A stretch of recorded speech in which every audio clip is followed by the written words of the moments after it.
चले तो स्टार्ट कर लेते हैं। अगर हम प्रीवियस लेक्चर की बात करें, लास्ट लेक्चर में, तो लास्ट लेक्चर में हमने एक नया कॉन्सेप्ट देखा हुआ था, मैक्सिमा और मिनिमा। और ऑफ कोर्स एग्जाम में इस पार्ट से क्वेश्चन रहेंगे ही। हमने मैक्सिमा और मिनिमा में एक चीज देखी थी कि ये जो स्लोप होता है, स्लोप क्या होता है, ये एक्चुअल में डिफरेंशिएशन ही होता है। किसी भी कर्व का अगर हमें स्लोप चाहिए तो हमें उसका डिफरेंशिएशन करना पड़ेगा। और हमने देखा अगर हमें मिनिमा या मैक्सिमा चाहिए तो हमें स्लोप की वैल्यू, डिफरेंशिएशन की वैल्यू क्या करनी पड़ेगी, 0। तो ये सेटअप पे क्वेश्चन ऑफ कोर्स आ ही सकते हैं। हमें ये देखना चाहिए कि अगर हमें डिसाइड करना है कि वैल्यू मिनिमम रहेगी या मैक्सिमम रहेगी, तो हमने देखा था कि उल्टा होता है। अगर पॉजिटिव आंसर आ जाता है डबल डिफरेंशिएशन का तो वैल्यू मिनिमा होगी, और अगर नेगेटिव आ जाता है तो मतलब वैल्यू मैक्सिमा होगी। तो ये चीज़ हमने डिस्कस की थी। उसके बाद यहाँ पर देखें क्वाड्रेटिक इक्वेशन सॉल्व करना सीखा था, वो भी आपको आना चाहिए। क्वाड्रेटिक इक्वेशन का फॉर्मूला आना चाहिए सॉल्व करने का। फिर हमने देखी थी कि मैक्सिमम वैल्यू जब पता चल गई तो वो वैल्यू रख के हम मैक्सिमम वैल्यू भी निकाल सकते हैं, वो सिनेरियो। फिर इसके बाद हमने एक और क्वेश्चन देखा था जिसमें हमने देखा था सर्टेन अमाउंट ऑफ मास अगर हमने ट्रांसफर किया एक ऑब्जेक्ट से दूसरे ऑब्जेक्ट में, तो हम फोर्स की मैक्सिमम वैल्यू कैसे निकाल सकते हैं। तो देख सकते हैं एग्जाम में इतना सारा लिखने की जरूरत नहीं होती। जब मैंने बता दिया कि G/r², जी और r² ये बार बार कांस्टेंट है, तो इसे इग्नोर कर सकते हैं, मतलब बार बार लिखने की जरूरत नहीं होती एग्जाम में, अनलेस आप बोर्ड्स का पेपर सॉल्व कर रहे हैं तब। सो ऑब्जेक्टिव क्वेश्चन में सॉल्व करने की जरूरत नहीं होती। फिर हमें मिनिमम और मैक्सिमम देखना था, हमने उसका डिफरेंशिएशन 0 के इक्वेट कर दिया, हमें ट्रांसफर वैल्यू पता चल गई कितना अमाउंट ट्रांसफर होगा। तो प्रीवियस लेक्चर में हमने यहाँ तक डिस्कस किया था, यहाँ तक आप लोग को फुल आइडिया होना चाहिए। इसमें किसी को अगर कोई डाउट है तो भी पूछ सकते हो, मैं भी डिस्कस कर लूंगा। किसी को इस पर्टिकुलर सेटअप में कुछ डाउट है तो पूछ ले, हम अभी डिस्कस कर सकते हैं। क्योंकि जो हमारा भी पार्ट बचा हुआ है बहुत ही छोटा सा पार्ट है, बहुत उसमें कुछ खास नहीं है। चले तो आज हम डिस्कस करने वाले हैं बेसिक मैथमेटिक्स में जो पार्ट है उसका लास्ट सेगमेंट है, उसमें हम डिस्कस करने वाले हैं इंटीग्रेशन। ठीक है, तो ऑलरेडी आप लोग को काफी ये वर्ड सुना हुआ है, इंटीग्रेशन।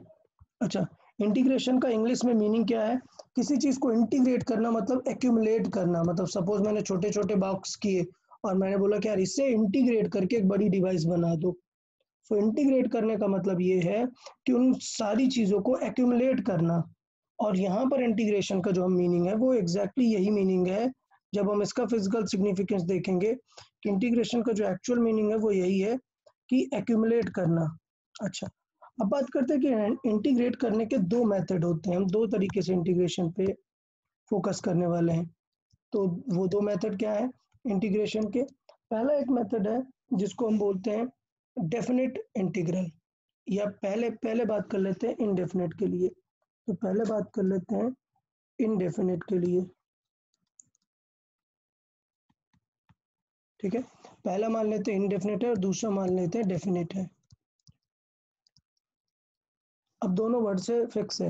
इनडेफिनेट मतलब उसको फिक्स नहीं कर रखा है, और डेफिनेट मतलब उसे फिक्स कर दिया है कि यार इतना एक्यूमुलेशन ही होगा। मतलब इनडेफिनेट मतलब क्या है, यार छोटे छोटे सपोज बॉक्सेस एक्यूमुलेट करने हैं, आपको बोला नहीं है कि कितने बॉक्सेस एक्यूमुलेट करने, आप करते चले जाओ, that is indefinite.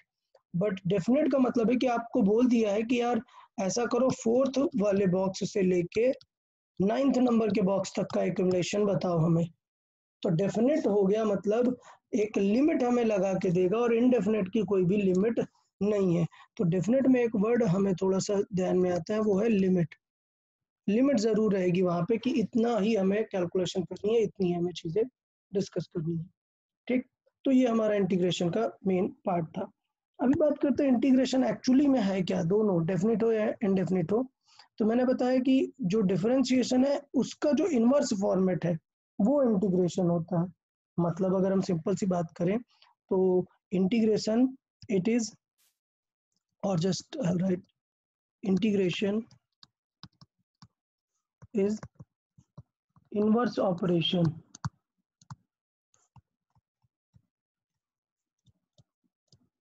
Of differentiation.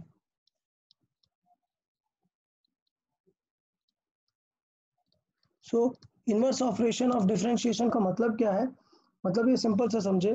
Suppose मैंने एक डिफरेंशिएट किया किसी फंक्शन को, डिफरेंशिएशन ऑफ एक्स। सपोज मैंने एफ एक्स को डिफरेंशिएट किया, क्लियर। तो हमें इसे लिखने का एक नया तरीका पता है, हम क्या लिख सकते हैं, इसे एफ डैश लिख सकते हैं। डैश का मतलब है एक बार डिफरेंशिएट हो गया। क्लियर। तो इंटीग्रेशन का जो सिंबल होता है वो इस टाइप का होता है, ये एक स्टाइलिश टाइप का एस समझ सकते हो, बहुत ज्यादा बेंट नहीं, मतलब ऐसे मत बना देना पूरा, सिंपल। तो ये इंटीग्रेशन का सिंबल होता है। अब integration inverse operation of differentiation है। तो डिफरेंशिएशन में देखो एफ एक्स का डिफरेंशिएशन किया तो एफ डैश एक्स आ गया। तो इसका मतलब अगर मैं एफ डैश एक्स का डिफरेंशिएशन करूंगा, सॉरी इंटीग्रेशन करूंगा, तो इसके साथ डी एक्स जरूर रहेगा कि किसके साथ हम इंटीग्रेट कर रहे हैं। तो आंसर आ जाएगा हमारा एफ एक्स। इसका मतलब ये है, मैं एक एग्जांपल के थ्रू अगर आपको बताऊंगा तो बहुत जल्दी समझ में आ जाएगा।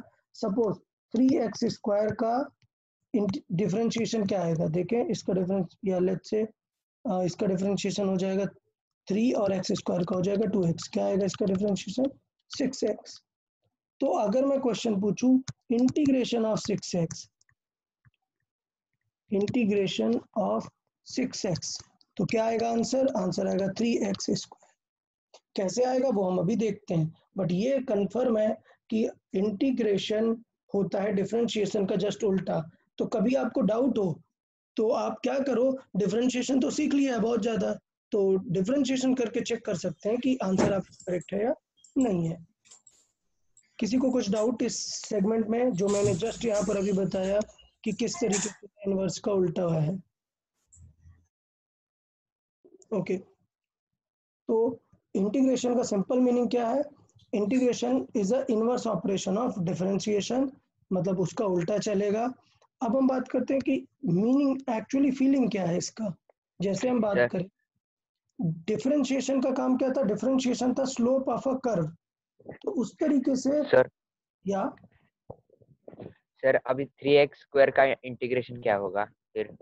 अब 3x² का इंटीग्रेशन अभी मैं फॉर्मूले बताऊंगा कैसे कर सकते हैं, बट आपको कॉमन सेंस लगाओ कि किसका डिफरेंशिएशन ये हो सकता है, there is a question mark, किसका डिफरेंशिएशन 3x² आएगा, कॉमन सेंस लगाओ सब लोग, चलो देखें, x³ का, वेरी गुड, x³ का 3x², तो इसका मतलब 3x² का इंटीग्रेशन क्या आ जाएगा, x³। ठीक है, अभी हम डिटेल बातें करेंगे, बट जस्ट ये कॉमन सेंस के लिए था कि जस्ट उल्टा होता है, अगर कभी जरूरत पड़े तो हम इस कॉन्सेप्ट को यूज कर सकते हैं वहां पर। अब हम एक्चुअल बातें कर लेते हैं कि डिफरेंशिएशन और इनके लॉजिकल यूज क्या है। तो इनके दो यूजेस देखें, अगर हम बात करें डिफरेंशिएशन के लिए, सो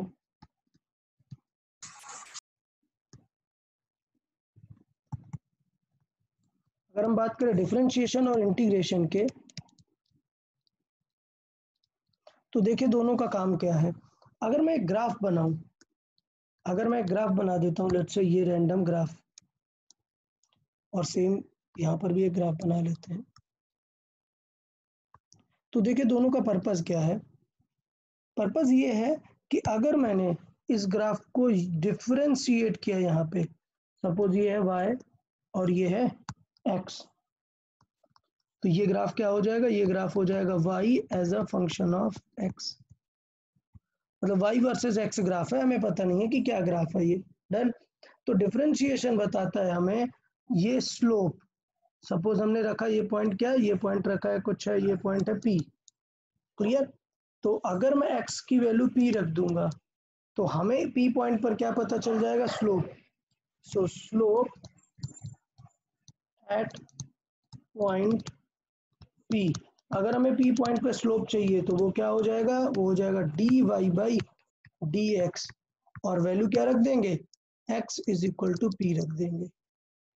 मतलब बेसिकली मैं ये बताऊं कि अगर हमें इस लाइन पे यहाँ पर इसका स्लोप चाहिए होता, इस पॉइंट का स्लोप ये, तो हम क्या करते हैं, डिफरेंशिएट करते हैं, ये डिफरेंशिएशन की बेसिक फीलिंग है।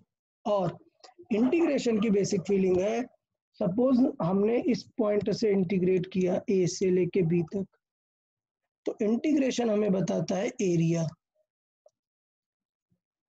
तो इंटीग्रेशन का काम है हमें एरिया अंडर एनी कर्व बताने के लिए। तो इसका मतलब अगर हमें यहाँ पर लेट से चाहिए area under this curve, so area under this curve, तो इसका मतलब हम क्या करेंगे उस केस में? उस केस में हम फाइंड करेंगे इंटीग्रेशन। इंटीग्रेशन का सिंबल ये है, ये जो भी y है हम मान रहे हैं कि ये क्या है कि y है as a function of x। तो क्या होगा, y को हमें ये जो भी फंक्शन ऑफ x है इसे क्या करना पड़ेगा, dx लिखेंगे और इंटीग्रेट करना पड़ेगा। कहाँ से कहाँ तक? a से b तक। तो हम बॉटम पे लोअर लिमिट रखते हैं और टॉप पे अपर लिमिट रखते हैं, ये हो जाता है हमारा इंटीग्रेशन। तो इसका मतलब ये है कि डिफरेंशिएशन कब काम आता है, जब हमें स्लोप निकालना होता है, और इंटीग्रेशन कब काम आता है, जब हमें एरिया निकालना एरिया होता फाइंड है एरिया फाइंड करने के लिए। तो इस तरीके से हम कर सकते हैं। अब पॉइंट है कि हमें ज़रूरत क्यों पड़ी एरिया फाइंड करने की? हम रूल वगैरह, सपोज ये लाइन थी तो लाइन में तो आप एरिया निकाल सकते थे कि यार ये ट्रेपेजियम है और इसका एरिया निकाल सकते हैं, बट अगर आपको ऐसा कर्व दे दिया तो फिर आप ट्रेपेजियम नहीं लगा सकते ना। तो उस समय हमें क्या पता होना चाहिए, हमें इंटीग्रेशन पता होना चाहिए। तो हमें इंटीग्रेशन के बारे में ये चीज़ें क्लियर होनी चाहिए। अब बात कर लेते हैं फॉर्मूले के बारे में। तो हम दोनों बातें करेंगे, इनडेफिनेट और डेफिनेट के बारे में बात करेंगे। क्लियर? तो हम फॉर्मूले बात कर लेते हैं थोड़े से कि इसके फॉर्मूले क्या क्या रहने वाले हैं। तो और जैसे हमने डिफरेंशिएशन के फॉर्मूले याद किए थे वैसे ही हमें इसके भी फॉर्मूले याद करने पड़ेंगे सारे। क्लियर? अच्छा, अब थोड़ा सा लॉजिकल वे में फॉर्मूले हम देखेंगे यहाँ पर। लेट्स से फर्स्ट, जब हम इंटीग्रेट करेंगे x to the power n को, सबसे ज़्यादा फेमस है, ज़्यादा डिफरेंशिएशन क्या आता था, x to the power n का n आता था और x to the power n minus 1। तो यहाँ पे क्या हो रहा है, पावर एक कम हो जा रही है। क्लियर? तो अगर dx हमेशा साथ में रहेगा ही रहेगा, dx साथ में रहेगा ही, so x to the power n। Okay, अब हमें इसका फॉर्मूला चाहिए। तो देखिए यार, फॉर्मूला आप लोग को याद रखना पड़ेगा। फॉर्मूला क्या हो जाएगा, इसका फॉर्मूला होगा x to the power n plus 1 upon n plus 1, ये फॉर्मूला हो जाएगा। अब देखो ये कैसे, ये फॉर्मूला कैसे काम करेगा, एग्जांपल वाइज देख लेंगे तो बहुत अच्छे से समझ में आ जाएगा। सपोज अभी बात हो रही थी जैसे किसकी, हमें सॉल्व करना था let's say integration of 3x²। आप लोग पूछ रहे थे कि यार 3x² का इंटीग्रेशन क्या होगा, तो 3x² का इंटीग्रेशन हमें चाहिए। याद रखना इंटीग्रेशन में हमेशा dx जरूर रहेगा, किसके रेस्पेक्ट में हम इंटीग्रेट कर रहे हैं वो बहुत जरूरी है। तो 3x² का देखिए सेम चीज, 3 से हमें कोई मतलब नहीं है, 3 इज एन कांस्टेंट नंबर, हमें सिर्फ इंटीग्रेट किससे करना पड़ेगा, x² को। ओके, अब देखो फॉर्मूला क्या है, पावर एक ऐड हो जाएगी, मतलब क्या हो जाएगा integration, 3 will remain as it is, x to the power 2 था, 2 प्लस 1 मतलब कितना हो जाएगा 3 अपॉन 2 प्लस 1। तो देखें ये क्या आ जाएगा, ये आ जाएगा 3 will remain as it is, ये वाला 3, और ये हो जाएगा x³ बाई 3, 3 3 कैंसिल, क्या आंसर आ गया, x³ आ गया। तो इस तरीके से हम इंटीग्रेट कर सकते हैं। क्लियर? ये सबको समझ में आया कि यार x³ का डिफरेंशिएशन क्या होगा, 3x² होगा, और हम ये चीजें यहाँ पर देख सकते हैं। अब मैं एक लॉजिकल क्वेश्चन आप लोग के सामने रखता हूँ। सपोज एक फंक्शन है x³ प्लस 8, बताओ इसका डिफरेंशिएशन क्या होगा, 2x² प्लस 8 2x²। 3। तो इसका हो जाएगा डिफरेंशिएशन 3 बार आएगा 3x², हाँ और 3x² क्या होगा, 0 4 plus 8 0। क्लियर? तो यार एक चीज देखो, ऐसा नहीं है कि 3x² का डिफरेंशिएशन हमेशा x³ आएगा, हो सकता है यहाँ पे एक कांस्टेंट रहा हो सकता है ना यहाँ पे कांस्टेंट रहा हो और वो डिफरेंशिएट करने में 0 हो गया हो। तो इसका मतलब हम कभी भी इंटीग्रेट करेंगे तो हमें एक चीज ध्यान देनी चाहिए कि सिर्फ x³ हमारा आंसर नहीं हो सकता, may be there can be a different constant. हो सकता है ये कांस्टेंट 0 हो, बट हो सकता है ये कांस्टेंट एक नंबर हो। तो इसका मतलब ये जो हम फॉर्मूला यहाँ पर ये लिख रहे हैं, इस फॉर्मूले में एक फॉल्ट है क्या, कि हमें साथ में इसमें हमेशा एक c ऐड करना पड़ेगा। c मतलब क्या है, a constant number, a constant number. Clear? तो हमें एक c हमेशा ऐड करना पड़ेगा। तो इसका मतलब आंसर अगर हम देखेंगे फाइनली तो आंसर होगा x³ प्लस c। हमें नहीं पता कि ये c क्या होगा, वो क्वेश्चन के अकॉर्डिंग हम देखेंगे कि क्या होगा, हमें ये c नहीं पता, बट हमें ये पता होना चाहिए कि कैसे हमें यहाँ पर एक कांस्टेंट मिस हो सकता था। क्लियर? ओके। ऐसे बहुत सारे फॉर्मूले हैं, हम कुछ फॉर्मूलेस देखेंगे। अब जितने चीजों का हमने डिफरेंशिएशन पढ़ा था उन्हीं से रिलेटेड फॉर्मूले सारे देखेंगे। याद है e⁻x का डिफरेंशिएशन क्या था? e⁻x। तो इसका मतलब इसका इंटीग्रेशन भी कोई फर्क नहीं पड़ने वाला है, तो इसका मतलब इसका इंटीग्रेशन भी वही ही रहेगा। तो इसका मतलब इंटीग्रेशन ऑफ e⁻x dx क्या रहेगा? e⁻x। बट एक problem, there can be a c, कोई एक कांस्टेंट नंबर जरूर रह सकता है। थर्ड e⁻x, इसके बाद एक याद है ln x था, उसका डिफरेंशिएशन क्या होता है? 1/x। 1/x।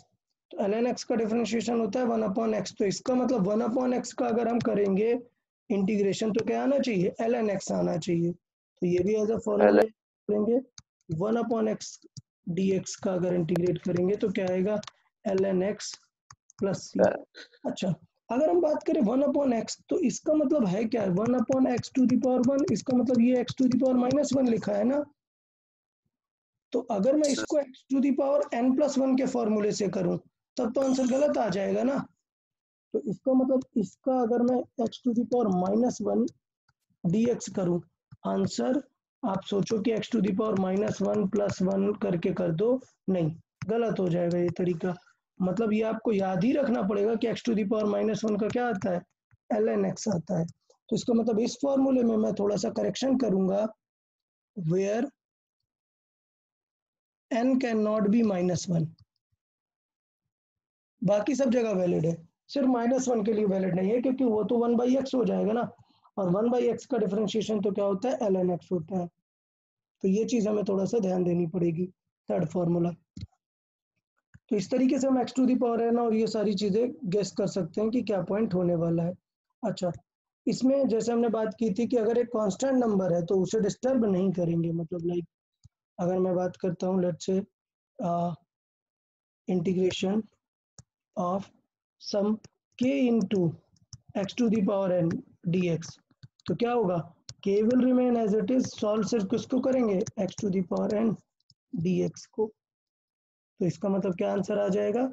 k will remain as it is और x⁻n का हो जाएगा n+1 upon n+1 plus c। ये कांस्टेंट हमें ढूंढना पड़ता है कि क्या होगा। अब इससे रिलेटेड थोड़े से स्टार मार्क वाली बातें देख लेते हैं। क्या? जैसे हमने बात की थी कि कुछ स्पेशल जो है वो एज अ एग्जाम्पल हमें देख लेने चाहिए, तो कुछ स्पेशल जो है वो एज हम एग्जाम्पल देख लेते हैं। लेट्स से एग्जाम्पल की बात करते हैं। तो इंटीग्रेशन ऑफ x क्या हो जाएगा? तो अगर हम x की बात करें तो x⁻ क्या है? 1 है, तो क्या होगा? x⁻1 + 1 upon 1 + 1। x²/2। तो इसका मतलब क्या आ जाएगा? x²/2। बहुत ही सिंपली हम ये याद कर सकते हैं, प्लस c। इस तरीके से अगर हम बात करें लेट्स से x dx का तो बहुत ही सिंपल था। अच्छी बात है, √x का अगर हम देखें तो क्या आ जाएगा? तो √x मतलब x3/2/3/2। x⁻1/2 + 1 upon 1/2 + 1, because root मतलब होता है 1/2, और ये हो जाएगा 3/2। तो 2 तो ऊपर आ जाएगा, मतलब क्या आएगा? ये 2/3 ऑफ x⁻3/2। अच्छा, x⁻3/2 को हम x√x भी लिख सकते हैं। क्यों? क्योंकि इट इज 1 + 1/2 ना। सो x⁻1 मतलब x, x⁻½ मतलब √x। सो इसका मतलब हम इसे ये भी लिख सकते हैं 2/3 x√x प्लस c, क्योंकि समटाइम्स पावर वाली चीजें आपको आंसर में नहीं मिलती हैं, तो वो चीजें थोड़ी सी क्लियर होनी चाहिए। Okay, let's say integration of only dx है, या let's say some constant k dx है। तो डिफरेंशिएशन में याद है ना, अगर कांस्टेंट होता था तो उसका डिफरेंशिएशन 0 हो जाता था। यहाँ ऐसा नहीं होगा, कांस्टेंट बाहर रहेगा, इंटीग्रेशन ऑफ क्या हो जाएगा? dx। और आपको पता होना चाहिए dx का इंटीग्रेशन आएगा 1, तो इसका मतलब ये सिर्फ क्या रहेगा? k।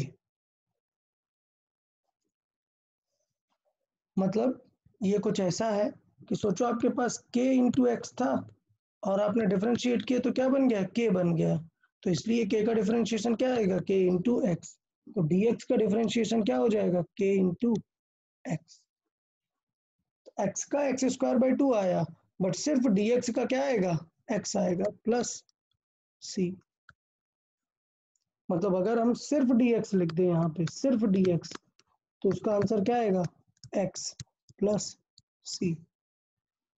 इसका मतलब d वाला कुछ भी हो वही नंबर आ जाएगा जो भी d का रहेगा फंक्शन। तो ये उसके इंटीग्रेशन का पार्ट है। फिर बात करते हैं, ये अप टू 4 नंबर था। अब ट्रिग्नोमेट्रिक एस्पेक्ट पे आ जाते हैं कि ट्रिग्नोमेट्री के किस तरीके से हम सॉल्व कर सकते हैं। सो ट्रिग्नोमेट्री वाले बात कर लेते हैं। ट्रिग्नोमेट्री में तो साइन कॉस ये सारी चीजें, तो साइन कॉस वगैरह का देखें। सपोज साइन एक्स की बात करते हैं, साइन एक्स डी एक्स। फिर एक प्रॉब्लम है, ये याद करो कि साइन किसका डिफरेंशिएशन था, साइन था कॉस का। कॉस एक्स का डिफरेंशिएशन क्या आता था, माइनस साइन एक्स। तो बस ये माइनस एक्स्ट्रा है तो ये आप इस तरफ लगा दो, तो साइन एक्स का डिफरेंशिएशन क्या आ गया, माइनस कॉस एक्स। तो इसका मतलब साइन एक्स का इंटीग्रेशन आएगा माइनस कॉस एक्स प्लस सी। अगर कॉस एक्स की बात करें, कॉस एक्स का इंटीग्रेशन क्या हो जाएगा, तो याद करो साइन एक्स का डिफरेंशिएशन क्या होता था, कॉस एक्स। तो इसका मतलब कॉस का उल्टा क्या हो जाएगा, साइन एक्स। तो यहाँ पे नेगेटिव की कोई जरूरत नहीं है, साइन एक्स। सो इस तरीके से हम चीजें देख सकते हैं।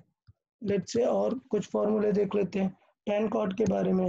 तो याद है tan x का डिफरेंशिएशन क्या होता था, sec स्क्वायर एक्स। तो इसका मतलब integration of sec square x dx क्या आ जाएगा, tan x आ जाएगा। इस तरीके से हम चीजें कर सकते हैं। फिर अब मैं इसमें और डिटेल में नहीं जा रहा हूँ क्योंकि आप लोग को डिफरेंशिएशन याद होगा कि cot का क्या होता है, cot x का होता है माइनस cosec स्क्वायर एक्स। तो माइनस cosec मतलब cosec स्क्वायर एक्स का हो जाएगा माइनस cot x। तो इस तरीके से हाँ, इस तरीके से हम सारी चीजों को डिस्कस कर सकते हैं कि किसका इंटीग्रेशन क्या रहेगा।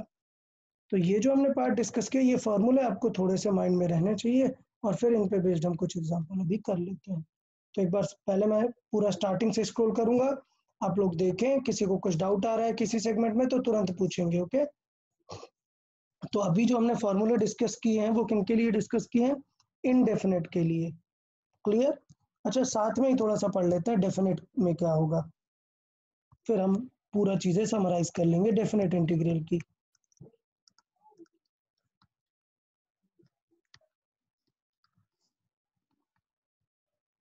ओके, डेफिनेट इंटीग्रेशन में क्या होता है, बिल्कुल सेम है, कुछ फर्क नहीं है, जस्ट वैल्यूज फिक्स्ड है। मतलब सपोज आपको सॉल्व करना है integration of x to the power n dx।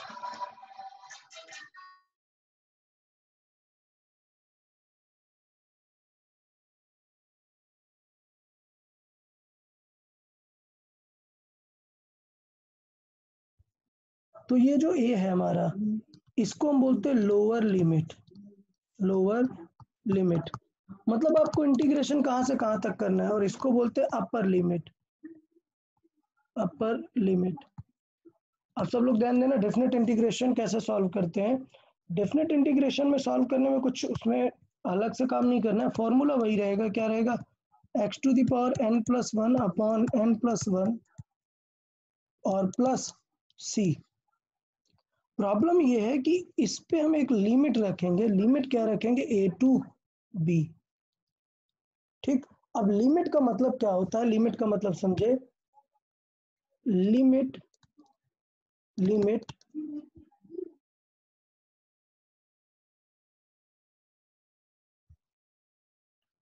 सो अगर हम बात करें, limit is the value of x, मतलब लिमिट x की वैल्यू है, क्लियर। तो सॉल्व करने का पर्पस क्या है कि अगर आप लिमिट b टू मतलब a टू b का मतलब है कि आप पहले b की वैल्यू रखेंगे और फिर a की वैल्यू रखेंगे, means it means x is equal to a to x is equal to b। यहाँ तक आपको क्वेश्चन सॉल्व करना था। तो इसका मतलब लिमिट कैसे सॉल्व करते हैं? लिमिट सॉल्व करते हैं पहले b की वैल्यू रखेंगे, तो ये बन जाएगा b to the power n+1 upon n+1 plus c। तो पहले लिखते हैं क्या? Upper limit. तो यहाँ पर लिखेंगे क्या? Upper limit. या पहले मैं इस तरीके से लिखूं, सॉल्व कैसे करते हैं? सॉल्व करते हैं upper limit minus lower limit. मतलब क्या हुआ कि पहले हम अपर लिमिट की वैल्यू निकालते हैं, फिर लोअर लिमिट की वैल्यू निकाल के सब्ट्रैक्ट करते हैं। मतलब पहले हम वैल्यू रखेंगे यहाँ पर किसकी? b की। सो x के जगह पर हमने रख दिया b, तो b to the power n+1 by n+1 plus c, then minus b की जगह आप क्या रखेंगे? a, so a to the power n+1 upon n+1 plus c। अब इन दोनों चीजें में देखो बेटा, x की कुछ भी वैल्यू हो जाए, क्या c कभी चेंज होगा क्या? c तो दोनों टाइम क्या रहेगा? सेम रहेगा। तो इसका मतलब ये हुआ कि जब भी कभी हम डेफिनेट इंटीग्रल सॉल्व करते हैं, मतलब लिमिट लगा देते हैं, तो हमें c लिखने की जरूरत नहीं है। क्यों? क्योंकि हमें पता है कैलकुलेशन में c क्या हो जाने वाला है? कैंसिल आउट हो जाने वाला है। आंसर सिर्फ कितना आएगा? आंसर आएगा b to the power n+1 minus a to the power n+1 upon n+1। ये सॉल्व हो क्या आएगा? c क्या हो जाने वाला है? कैंसिल आउट हो जाएगा। c कैंसिल आउट हो जाने वाला है। तो इससे पता चलता है कि c नहीं भी लिखते तो काम बन जाता डेफिनेट इंटीग्रल इक्वेशन में, दिक्कत नहीं होती। अब जैसे अब हम एक एग्जांपल के थ्रू इसे अच्छे से देख लेते हैं, बहुत ही क्लियर समझ में आ जाएगा हमें। Find the integration of y is equal to x cube by 4, या let's say x cube by 8 from, एक second, sorry, my mistake, let's say 8x cube from x is equal to 2 to x is equal to 4. So find the integration of this from x is equal to 2 to x is equal to 4. तो इसका मतलब ये है क्या कि इसका मतलब आपसे पूछना ये चाह रहा है area under this curve, under this curve. Integration का मतलब आपसे एरिया अंडर दिस कर्व आपको पूछ रहा है। Area under this curve between 2 to 4, 2 to 4 के बीच में जो एरिया आएगा वो आपको यहाँ पर बताना है कि कितना एरिया होगा। चले तो सॉल्व कर लेते हैं। पैटर्न क्या है देखते हैं। स्टेप क्या है? हमें इसका इंटीग्रेशन निकालना है, मतलब हमें क्या सॉल्व करना है? इंटीग्रेशन कहाँ से? x इज इक्वल टू 2 से x इज इक्वल टू 4 तक। किसको इंटीग्रेट करना है? y को। किसके रेस्पेक्ट में करेंगे? dx के रेस्पेक्ट में। तो इंटीग्रेशन देखिए, लिमिट है 2 to 4, लिमिट है 2 to 4 और y मतलब है 8x क्यूब इंटू dx। अभी काम की बात क्या है कि यार 8 का तो इंटीग्रेशन नहीं होता बिकॉज ये कांस्टेंट है, 8 बाहर आ जाएगा और बचेगा क्या? x cube dx। अब बताएं x क्यूब का इंटीग्रेशन कैसे निकाल सकते थे? निकाल सकते हैं, पावर एक ऐड कर देंगे तो 3+1 upon 3+1 x raised to 4 upon 4. या सो ये आ गई लिमिट। सो इसका मतलब 8 विल रिमेन देयर और ये आंसर आ गया x टू द पावर 4/4। अब अच्छी बात देखिएगा कि हमने प्लस सी नहीं लिखा है। क्यों? क्योंकि हमें पता है कि लिमिट रखने में प्लस सी कैंसिल हो जाता है। तो मैं अभी के लिए पहले यहाँ पे लिख देता हूँ प्रॉपर प्लस सी, बट यहाँ पे लिख देता हूँ no use of it as it will cancel out।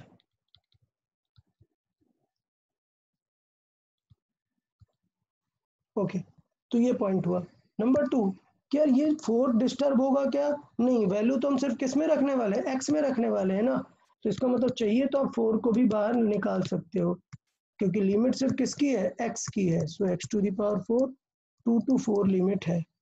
सो देखिए आंसर क्या आ जाएगा, आंसर आ जाएगा 2x⁴ मतलब 4⁴ पहले अपर लिमिट रखते minus हैं 2 to the power. -2⁴ फिर लोअर लिमिट रखते हैं और इनकी वैल्यू। सो 2 - 4 × 4 16 × 16 256 minus 2 × 2 4 4 × 4 16। सो कितना आ गया 240 × 2 मतलब कितना 480। तो इस तरीके से हम निकाल सकते हैं, चीज़ों को सॉल्व कर सकते हैं इंटीग्रेशन को। तो मुझे लगता है डेफिनेट इंटीग्रेशन आपको समझ में आ गया होगा कि कैसे हमें लिमिट रखना है। क्लियर। और इनडेफिनेट के हमने कुछ फॉर्मूले देख लिए हैं, तो उन्हीं पे बेस्ड अभी हम एग्जांपल करेंगे, तो आपको चीज़ें और अच्छे से क्लियर होती जाएंगी। तो पहले मैं पूरा स्टार्टिंग से स्क्रॉल कर रहा हूँ, किसी को बीच में कोई भी डाउट है तो पहले पूछ ले। ओके।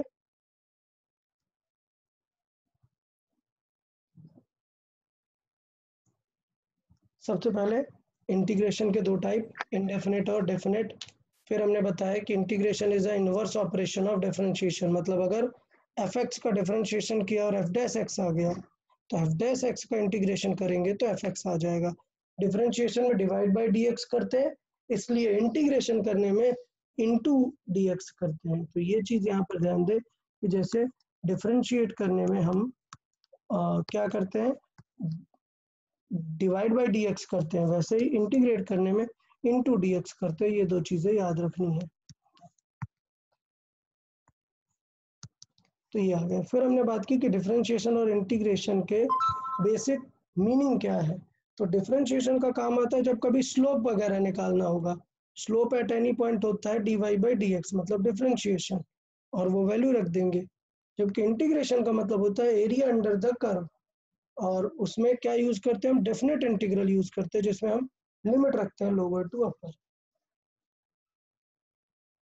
अब फॉर्मूलाज आप लोग याद करते जाएं, फिर आगे हम सॉल्व करेंगे। तो एक बार फॉर्मूले देखते जाएं, मैं होल्ड रखता हूँ।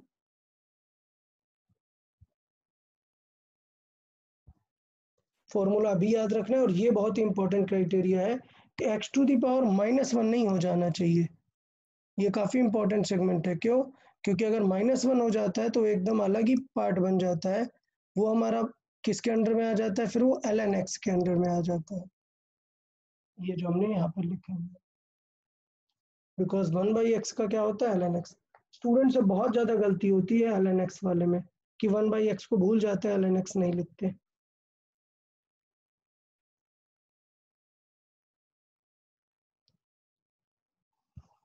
फॉर्मूला अभी याद कर लोगे बेटर रहेगा, क्योंकि हम एग्जाम्पल डिस्कस करने वाले हैं।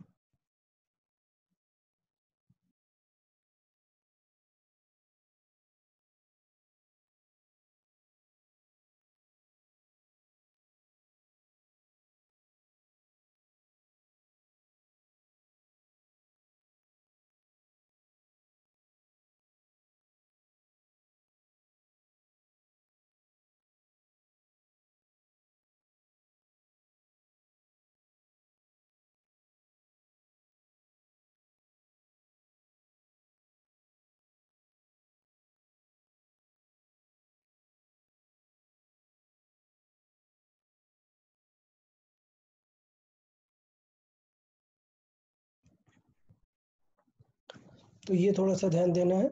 और सबसे ज़्यादा इम्पोर्टेंट एक ये है, कई बार आप इसे 1 लिख देते हैं।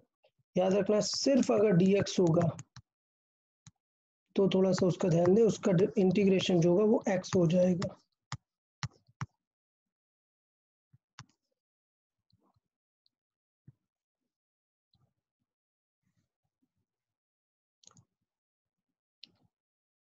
और अगर k dx लिखा हुआ है तो उसका इंटीग्रेशन हो जाएगा kx, क्योंकि dx का हो जाएगा x, और k एक नंबर है इसलिए वो डिस्टर्ब नहीं होगा, k को बाहर रख लिया हमने। सर वो C वैसे लिखना है। हाँ, c वैसे ही लिखना है। देखो c मतलब क्या है, कांस्टेंट है। अच्छा, कुछ लोग अभी सोच रहे होंगे सर ऐसा भी तो हो सकता है ना कि k और अंदर लिखा हुआ है x+c, ये सोच रहे होंगे कुछ लोग। बिल्कुल सही है, करेक्ट है। बट सोचो आप, ये हो जाएगा kx + k × c। अच्छा, मैंने क्या आपको बताया क्या कि c क्या कांस्टेंट है? नहीं ना। तो सपोज पहले 3 है और लेट्स से एक 5 है, आंसर आया 15, तो 15 भी तो एक कांस्टेंट है ना, तो इन दोनों को मिला के मैंने फिर से सी लिख दिया। सी कैन बी एनीथिंग, तो 2 नंबर का मल्टीप्लाई करोगे k इंटू सी, तब भी कोई नया कांस्टेंट आएगा, उसका नाम सोचो हमने सी लिख दिया है। तो इसलिए सी को लेकर टेंशन नहीं लेना है, सी इज जस्ट अ कांस्टेंट, कुछ भी हो सकता है वो। अभी मैं बताऊंगा कि सी गेस कैसे करते हैं, अभी हम आगे देखेंगे कि सी कैसे गेस कर सकते हैं। चले तब तक आप लोग सारे फॉर्मूले यहाँ पर रिवाइज करते चले।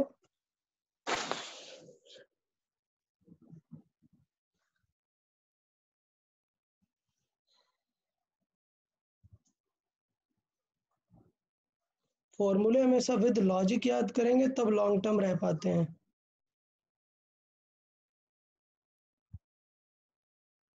तो जो लॉजिक मैंने बताया वो याद रखना है, क्या कि साइन थीटा का डिफरेंशिएशन होता है कॉस थीटा, तो इसका मतलब कॉस का इंटीग्रेशन होगा साइन, बट कॉस थीटा का डिफरेंशिएशन होता है माइनस साइन, तो इसका मतलब साइन का जब हम उल्टा करेंगे तो कॉस माइनस का आना चाहिए।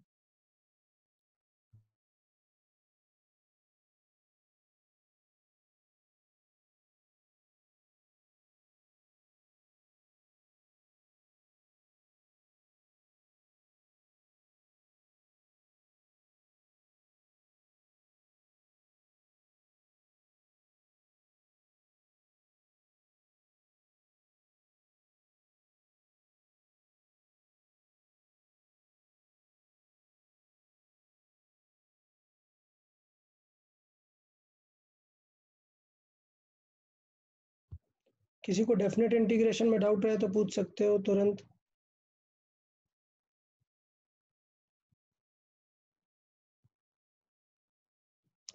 डेफिनेट इंटीग्रेशन में हम बाउंड कर देते हैं लिमिट से, लिमिट मतलब वैल्यू ऑफ एक्स कि एक पॉइंट से दूसरे पॉइंट तक कहाँ तक जाना है। और सॉल्व करने का तरीका क्या है, पहले ऊपर वाली लिमिट रखते हैं फिर नीचे वाली लिमिट रखते हैं।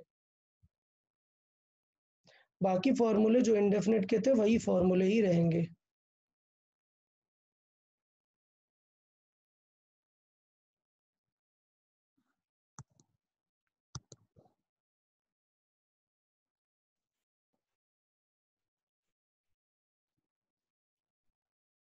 तो इस एग्जांपल को जल्दी से देखें कैसे हमने सॉल्व किया हुआ है इसे, और फिर हम आगे फर्दर एग्जांपल्स देखेंगे।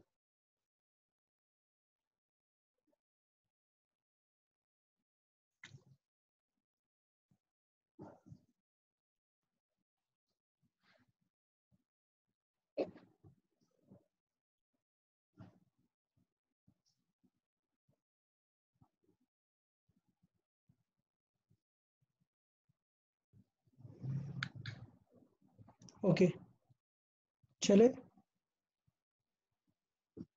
तो अब एक एग्जांपल लिखते हैं, कुछ एग्जांपल सॉल्व करना स्टार्ट करते हैं। पहले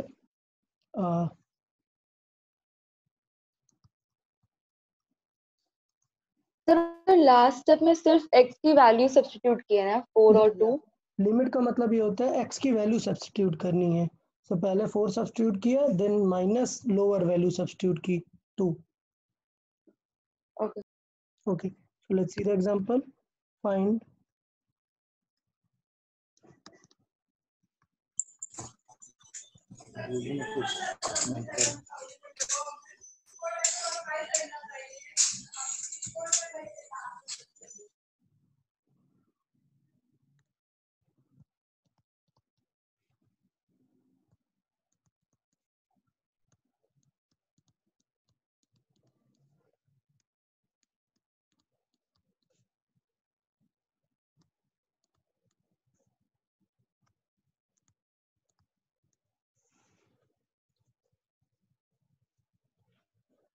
सुशीलची मम्मी का?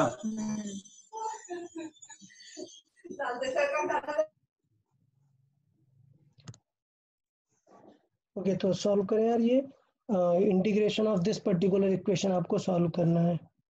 तो वेन अभी कट करते हैं, पहले हम डेफिनेट सॉल्व कर लेते हैं, उसके बाद पहले इनडेफिनेट इंटीग्रेशन, फिर हम डेफिनेट की बात करेंगे।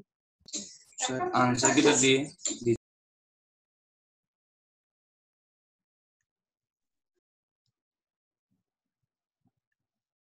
चलो सॉल्व करें सब लोग। आंसर सेंड करने की ज़रूरत नहीं है, हम डिस्कस कर लेंगे अभी क्योंकि काफ़ी स्ट्रेट और सिंपल क्वेश्चन है।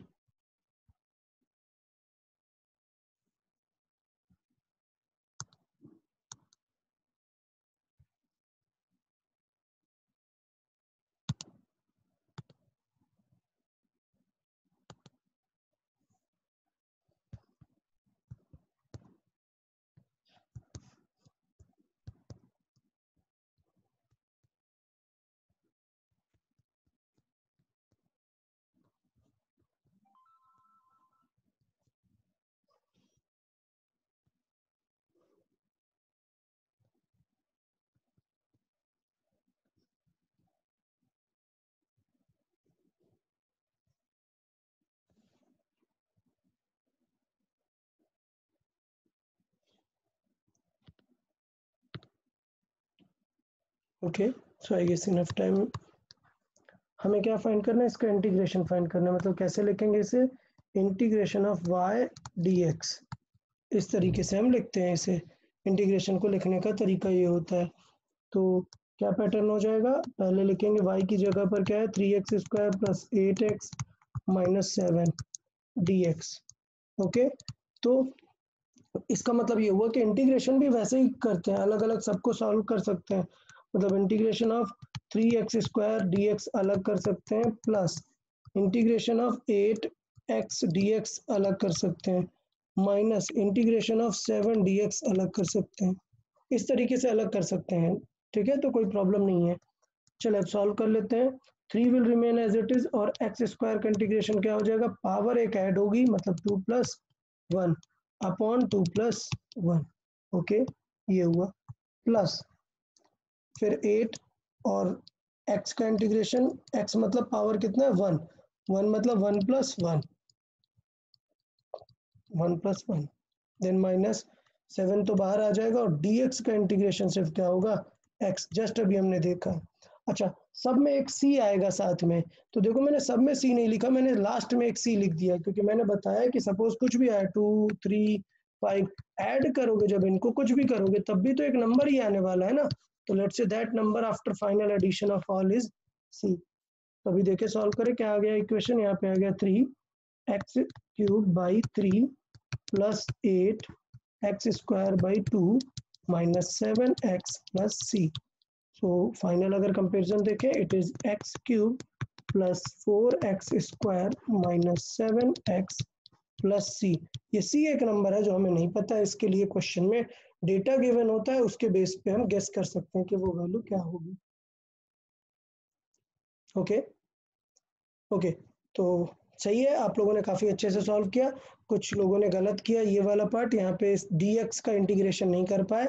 मैं बता रहा हूँ, यहाँ पर जस्ट मैंने पीछे लिखाया हुआ था, बहुत ही इंपॉर्टेंट बोला था कि dx का इंटीग्रेशन जो होगा वो सिंपल क्या होने वाला है, x होने वाला है।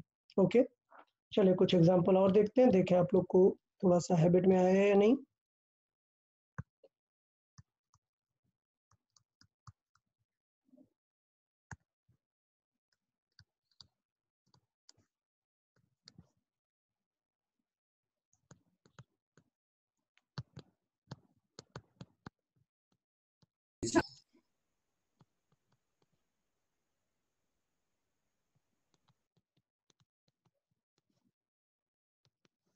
Okay, solve this.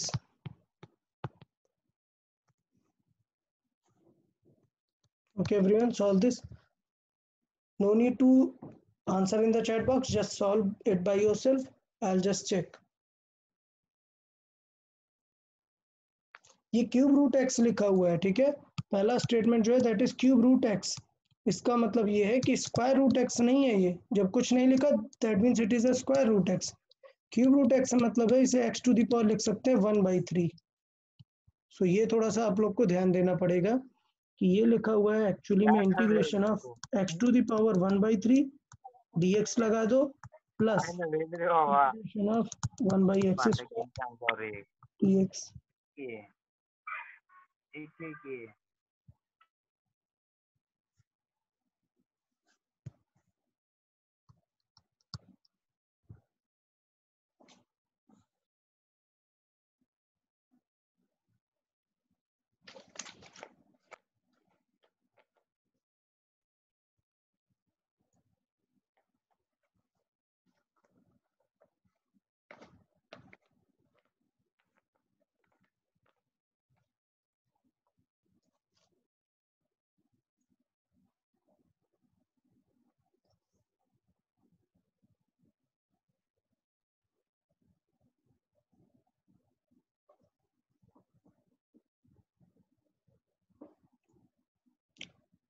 ओके, तो आई गेस अब तक सब लोग को याद हो गया होगा फॉर्मूला।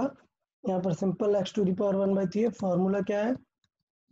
+1 n, जो भी n पावर होगा +1 सेम नंबर का भी यहाँ पे डिवाइड करते हैं। तो ये हो गया इसका डिफरेंशिएशन इंटीग्रेशन प्लस। अब ये x इस 1/x² है, तो मतलब ऊपर जाएगा तो पावर क्या बनेगा? -2। तो एक्चुअली में ये है x टू द पावर -2 पे +1 लगाना है, -2 पे +1 लगाना है, ये हो गया, और प्लस c रहेगा। तो इसका मतलब थोड़ा सा सॉल्व करें अगर इसे हम, तो ये है x टू द पावर 1/3 +1। तो आपको कई बार ऑप्शन मिल सकता है 4/3 इस तरीके से लिखा हुआ, या फिर आपको मिल सकता है पावर 1 मतलब x और पावर 1/3 मतलब cube root x cube root x भी मिल सकता है। बट लेट से हम अपॉन वाले फॉर्मेट पे फोकस करते हैं। 4/3 नीचे भी आएगा 4/3, और 3 जो होगा नीचे आएगा 4/3, तो ये 3 टॉप पे जाएगा, 4 बस नीचे डिवाइड पे रहेगा, तो इसका मतलब ये दिखेगा 3/4। तो इस तरीके से भी कर सकते हैं। प्लस इसकी बात करें अगर, तो x टू दी पावर -2 + 1 मतलब -1 बचेगा, और नीचे -2 माइनस +1 मतलब क्या आएगा? -1 आएगा, प्लस c। तो इसे थोड़ा सा और अच्छे से फाइनल लिखे तो फाइनली क्या लिखेंगे इसे पूरा? ये हो जाएगा 3/4 x टू दी पावर 4/3, और ये -1 बीच में आ जाएगा, ये माइनस, और x टू दी पावर 1 मतलब -1/x प्लस c। ये हो जाएगा हमारा फाइनल इंटीग्रेशन जो हमने अभी क्वेश्चन आपको दिया। तो इस तरीके से हम सॉल्व कर सकते हैं इंटीग्रेशन को। ये बेसिक इंटीग्रेशन है जो हमारे फिजिक्स में काम आता है। अब थोड़ा सा बात कर लेते हैं थोड़ा कॉम्प्लिकेटेड सेटअप्स की। क्या कि लेट से थोड़ा डिफरेंट कुछ सिनेरियो आ जाएगा, तो फिर क्या करेंगे? इक्वेशन सॉल्व करना में आ गया, साइन कॉस वगैरह दे देगा तो आ गया, बट याद है चेन रूल, मतलब x की जगह पर कुछ और लिखा होगा, तो फिर क्या करेंगे? तब हम चेन रूल का एक डिफरेंट फॉर्मेट यूज करते हैं। तो हम यहाँ पर देखेंगे इंटीग्रेशन यूजिंग, अब हम यहाँ पे क्या करेंगे? सब्स्टिट्यूट करेंगे। सो या let's say integration by substitution.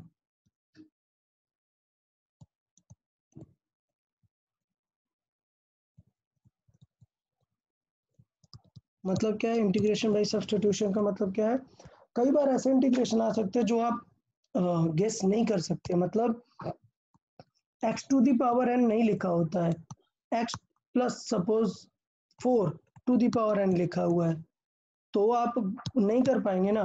Simple square होगा तो कर लेंगे। ये लेट से, चलो मैं भी यहाँ पे ये नहीं बताता हूँ, इंटीग्रेशन बाय सब्स्टिट्यूशन एक स्टेप बाद सॉल्व करेंगे। पहले एक और एग्जांपल देखते हैं।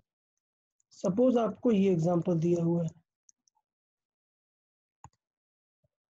Solve integration of let's say 3x + 4 का स्क्वायर dx। इसे अगर आपको सॉल्व करना है, तो ये यहाँ पर प्रॉब्लम है कि आप इसे ऐसे सिंपली सॉल्व नहीं कर सकते, because directly x to the power square नहीं है, डायरेक्टली x² नहीं है यहाँ पर, इसलिए हम ये सॉल्व नहीं कर सकते हैं। बट हमें पता है कि ये एक स्क्वायर है, हम इसे सॉल्व कर सकते हैं। तो इसका मतलब हम क्या कर सकते हैं? 3x + 4 का स्क्वायर ब्रेक कर सकते हैं। तो ये क्या हो जाएगा? 3 का 9x² + 4 का 16 + 4 × 3 24 × 24x, ये कर सकते हैं। और अब हम फॉर्मूला लगा के बेसिक मेथड से सॉल्व कर सकते हैं, जैसे हम सॉल्व करते थे। तो अब हम क्या कर सकते हैं? यहाँ पे इसका इंटीग्रेशन आ जाएगा। अब देखो मैं बार बार सबको अलग नहीं लिख रहा हूँ, मैं एक साथ ही आंसर लिख देता हूँ। 9x² का क्या हो जाएगा? +1 ऐड होगा, x³/3 आ जाएगा, प्लस 16। देखो 16 के साथ कुछ नहीं है, सिर्फ क्या होगा? dx होगा, मतलब क्या आएगा? 16 × x प्लस 24 × x है, तो x पे पावर 1 है ना, एक और ऐड होगी तो क्या बन जाएगा? x², और बाई सेम नंबर का डिवाइड करते हैं, दिस मच प्लस c। ये हमारा हो जाएगा फाइनल इंटीग्रेशन। तो अगर हम इस इक्वेशन का इंटीग्रेशन देखें तो ये कट हुआ, क्या आ गया? 3x³ + 12x² + 16x + c। ये हमारा फाइनल आंसर होगा इस चीज का, डिफरेंशिएशन का। तो यहाँ तक हमें सॉल्व हो गया, ये कोई टेंशन नहीं है। हम आते हैं, सोचो अगर क्यूब होता तो फिर आपको क्यूब ब्रेक करना पड़ता, सोचो अगर 4 होता तब फिर और टफ होता जाता ना प्रॉब्लम, तब हमें इस सब्स्टिट्यूशन मेथड का लॉजिक यूज करना पड़ता है। तो इसलिए अब हम यहाँ पे देखेंगे जो लॉजिक हम देखने वाले थे, integration by substitution.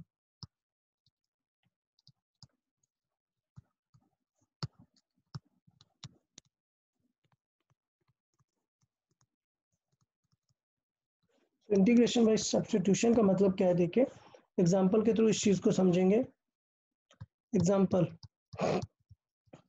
Suppose integration of आपको कोई एक नंबर था, जैसे अभी हमें बात करना था, क्या था 3x + 4 था, टू दी पावर 5 है dx, इसे हमें सॉल्व करना है। क्लियर? तो इसे सॉल्व करने का बेस्ट मेथड क्या रहेगा, सब्स्टिट्यूट कर दो। क्या कि ये अगर x टू दी पावर 5 होता तो काम बन जाता ना। तो इसका मतलब इस पूरे नंबर को एज्यूम कर लो, assume some z, so assume 3x + 4 is z। Clear? तो अगर आपने ये एज्यूम किया तो इसका मतलब सॉल्विंग में नेक्स्ट स्टेप क्या हो जाएगा, integration of z to the power 5 dx। तो z टू द पावर 5 का आंसर क्या आएगा, आंसर आएगा z to the power 5 + 1 upon 5 + 1। Clear? But ये गलत होता, ये गलत होता क्यों, क्योंकि अगर यहाँ पर z है तो यहाँ पे भी क्या होना चाहिए, dz होना चाहिए, dx से काम नहीं चलेगा। So as it is a function of z, so यहाँ पर dx के जगह पर क्या होना चाहिए, instead of dx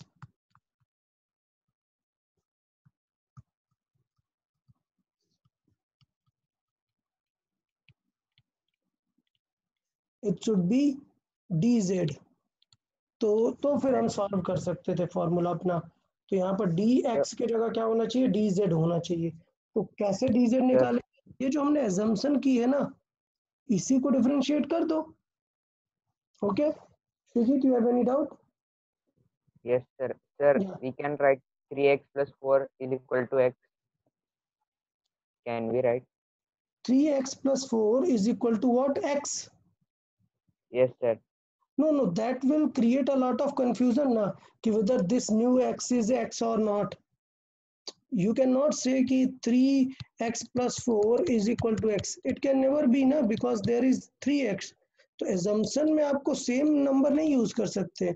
You must choose some different variable. Let's say it is z.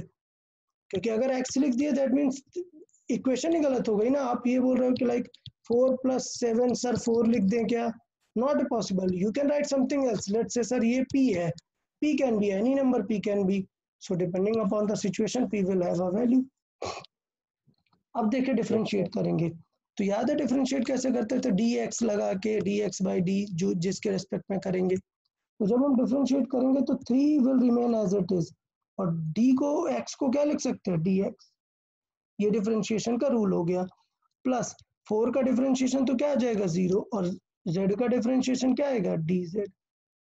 तो ये डिफरेंशिएशन का मेथड हो गया। अच्छा, कुछ लोग सोच रहे होंगे सर ये कैसे कर दिया आपने, मतलब हमने तो dx/dz पढ़ा है। तो आप इस तरीके से भी कर सकते हैं, और जैसे अभी हमने देखा 3x + 4 इज इक्वल टू था z। क्लियर? अब हम डिफरेंशिएट करेंगे इसे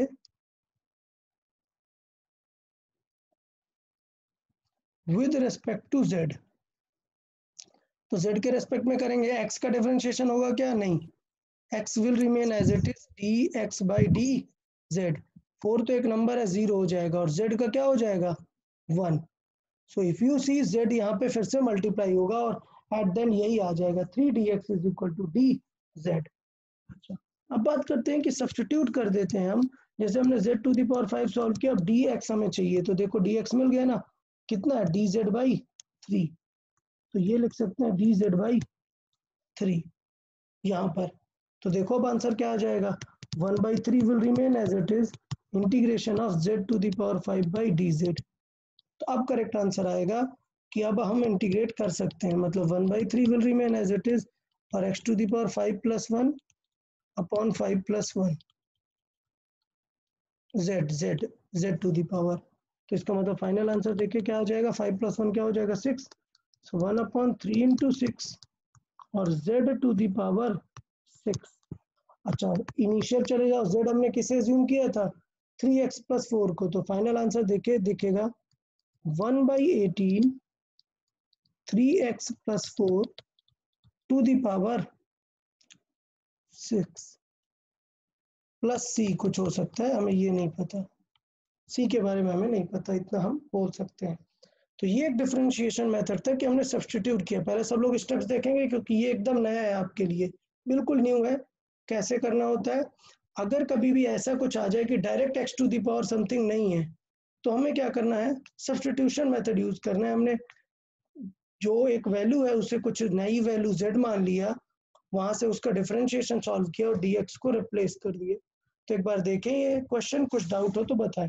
मैं एक और एग्जांपल दूंगा जिससे ये और क्लियर हो जाएगा, बट अभी के लिए पहले इसे देखें कैसे सॉल्व किया है हमने ये।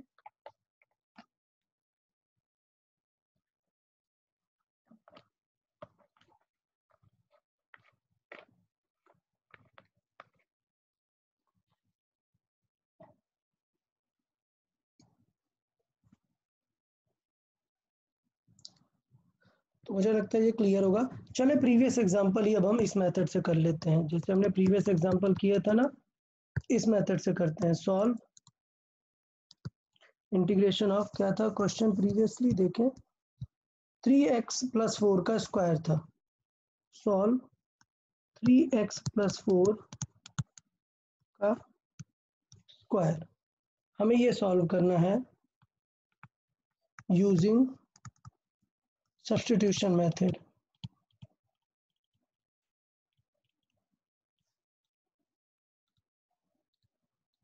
तो इसका मतलब देखिए क्या हो जाएगा इसका substitution method, integration of 3x + 4 का स्क्वायर है यहाँ पर dx। अब यहाँ पर हम एज्यूम करेंगे, एज्यूम कि 3x + 4 को हमने क्या मान लिया कुछ z, तो इसका मतलब क्या हो जाएगा 3 × dx, 4 तो 0 हो जाएगा dz, तो मतलब dx = क्या जाने वाला है dz/3। अब स्टेप क्या है, स्टेप है कि इसे रिप्लेस कर दिया, ये आ गया कितना z का स्क्वायर और dx को क्या लिख दिया dz/3, तो आंसर आ गया 1/3 ऑफ z² dz का इंटीग्रेशन। तो अभी हमें इंटीग्रेशन पढ़ा हुआ है, हमने इंटीग्रेशन क्या हो जाता है, इंटीग्रेशन होगा 1/3 will remain as it is और z² का क्या हो जाएगा z³ तो आंसर आ जाएगा 1/9 ऑफ z³। सो z³ कितना है, z³ अभी हमने यहाँ पे देखा z³ कितना है, z है 3x + 4 का क्यूब और प्लस कुछ c रह सकता है। अब आप देखो दोनों क्वेश्चन में डिफरेंस कितना ज्यादा है, देखो यहाँ पर क्या डिफरेंस है, यहाँ पर एक अलग ही इक्वेशन लिखी हुई है पूरी और यहाँ पर एक अलग ही इक्वेशन लिखी हुई है। तो अब सोचो एग्जाम में क्या आएगा, आप समझ लो ना, एग्जाम में ये वाली इक्वेशन नहीं आएगी, इतनी बड़ी इक्वेशन थोड़े ना देगा। एग्जाम में सब्स्टिट्यूशन मेथड को प्रेफर करते हुए आंसर देना होता है, तो एग्जाम के पर्सपेक्टिव से ये सबसे करेक्ट आंसर होगा। आंसर में कोई दिक्कत नहीं, आप अगर सॉल्व करोगे तो वही आंसर आ जाएगा, आप इसे अगर सॉल्व कर देंगे तो फाइनल आंसर वही आ जाने वाला है जो एक्चुअली था, उसमें कोई दिक्कत नहीं है। चाहिए तो आप इसका क्यूब ब्रेक करके देख सकते हैं, फाइनल आंसर वही आएगा जो पहले था, तो वो टेंशन नहीं है। पॉइंट ये कि आंसर इस टाइप का ज़्यादा बेटर होता है क्योंकि ये आप गेस नहीं कर सकते। आप इससे क्यूब बना सकते हैं, इसको क्यूब बनाना बहुत टफ हो जाएगा आपके लिए। पहले क्या करना पड़ेगा, a³ मतलब 3x का क्यूब बनाना पड़ेगा, तो 3x का क्यूब तो 81 हो जाए, सॉरी 27 हो जाएगा, तो इसका मतलब क्या करना पड़ेगा अभी आपको 9 का मल्टीप्लाई 9 का डिवाइड करना पड़ेगा, तब जाके ये इक्वेशन कहीं जाके क्यूब बनेगी। तो इतना सोचना थोड़ा कॉम्प्लिकेटेड होगा, इसलिए सब्स्टिट्यूशन मेथड काफी अच्छा माना जाता है। तो सब्स्टिट्यूशन मेथड में किसी को कुछ डाउट है, मतलब कैसे कर सकते हैं, किसी को कुछ डाउट हो तो पूछ सकते हो। नहीं सर हाँ पूछे। सर वो आंसर लास्ट में एक्सपांड नहीं करना होता है ना? नहीं करना होता है, एक्सपेंड नहीं करना होता है। जितना आंसर छोटा दिखेगा उतना ही पॉसिबिलिटी है, वैसा ही आंसर रखा जाता है एग्जाम में, जितना छोटा से छोटा हो सके। चलिए कुछ एग्जांपल देखते हैं तो अभी आपको और आइडिया लगेगा। सब्स्टिट्यूशन के बहुत सारे एग्जांपल देखेंगे अब हम, जहां पे भी x की जगह कुछ अलग मिल जाए, मतलब suppose x to the power n है तो डायरेक्ट हो जाएगा, बट x की जगह x प्लस 3 है टू दी पावर n तो नहीं कर सकते। सपोज लिखा हुआ है साइन x तो चल जाएगा, लेकिन अगर साइन एक्स स्क्वायर लिखा है तो चलेगा नहीं, इसे क्या मानना पड़ेगा, कुछ नया z मानना पड़ेगा। ठीक है, तो like that will solve, but अभी के लिए चले कुछ एग्जांपल देख लेते हैं तो बेटर रहेगा। Solve, let's say integration of dx by 2x minus 3 using substitution method.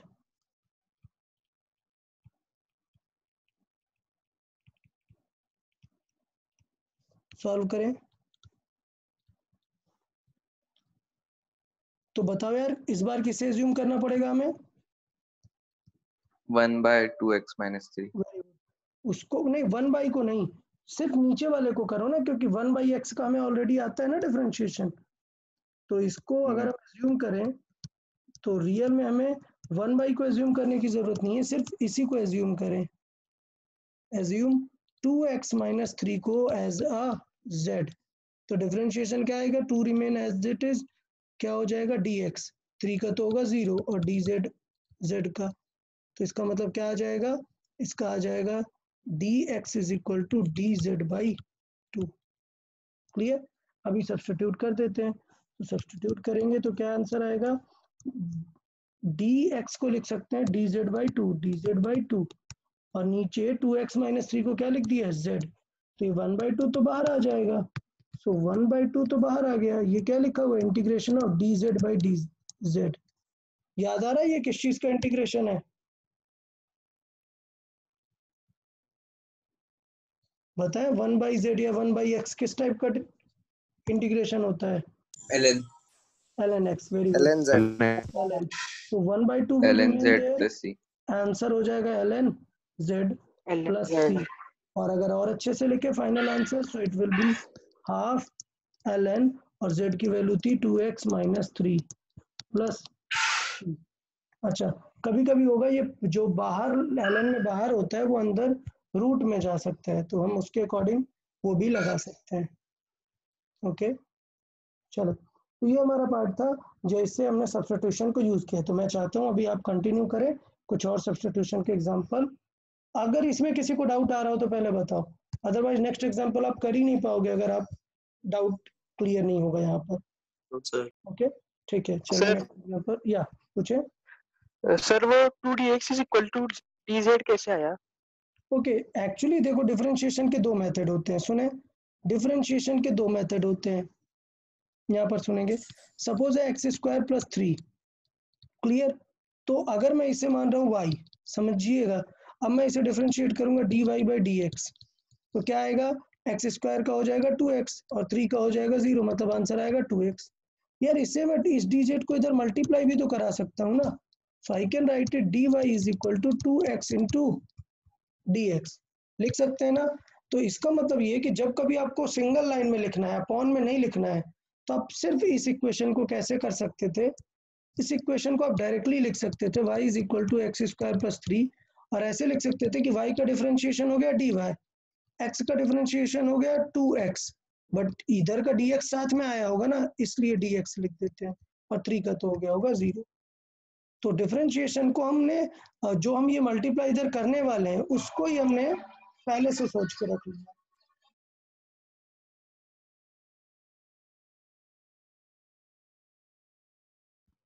तो ये चीज हमने यहाँ पर किया। तो रियल में अगर हम देखें यहाँ पे स्टेप क्या है, रियल स्टेप अगर देखें तो डिफरेंशिएट करेंगे with respect to x, so with respect to z अगर हम डिफरेंशिएट करेंगे तो देखना कैसे होगा, 2 dx बाई dz लिखेंगे, 3 का हो जाएगा 0, और dz मतलब z का डिफरेंशिएशन z के साथ क्या होगा 1, तो 0 का तो कोई फर्क नहीं पड़ने वाला है, तो इसका मतलब ये क्या आने वाला है, dz इधर मल्टीप्लाई होगा तो ये आ जाएगा 2 dx is equal to dz, तो वही चीज आ गया ना। तो इसलिए हम क्या करते हैं, हम पहले से एज्यूम करके रखते हैं कि ये जो डिफरेंशिएशन का मेथड है उसमें हम सिर्फ एक ही लिखेंगे, दोनों अपॉन में नहीं लिखेंगे। तो देखिए अगर फिर से मैं बताता हूँ, सपोज लिखा हुआ है y square is equal to x cube plus 2x, ये लिखा हुआ है। तो इस इक्वेशन को मैं इधर डिफरेंशिएट कर सकता हूँ या फिर सिंपल लिख सकता हूँ। कैसे? 2y dy is equal to 3x square dx plus 2x का तो हो जाएगा 1 dx। इस तरीके से हम लिख सकते हैं इस इक्वेशन को। तो क्या आप लोग इस तरीके से डायरेक्टली लिखना समझ में आ गया सबको? Yes sir. किसी को कोई डाउट नहीं? तो इंटीग्रेशन में क्या होता है, जल्द हमें 1 अपॉन करके लिखने की जरूरत नहीं होती, इसलिए मैंने ये वाला मेथड नहीं यहाँ पे डिस्कस किया। हम डायरेक्टली इसे लिखेंगे, 2x का हो जाएगा dx माइनस 3 का होगा 0 और ये होगा dz। तो इसका मतलब dx इज इक्वल टू आ जाने वाला है आपका dz/2। इस तरीके से हम डायरेक्टली कर लेते हैं। ओके, एग्जांपल देने वाले थे हम, लेट्स से एग्जांपल कर लेते हैं थोड़ा सा।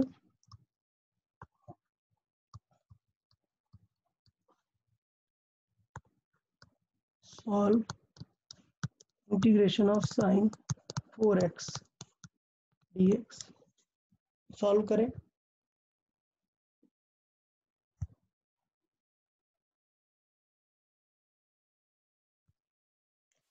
ये आप चैट बॉक्स में आंसर कर सकते हो। Let's see.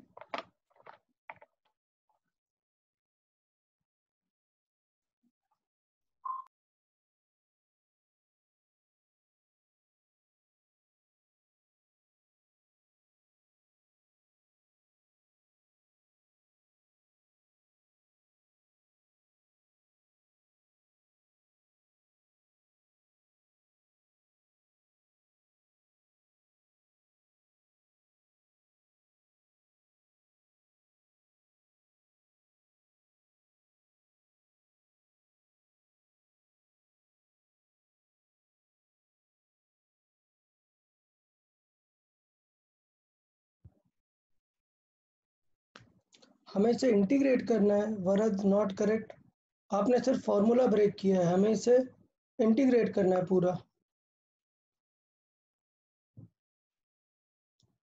Mrinmayi not correct.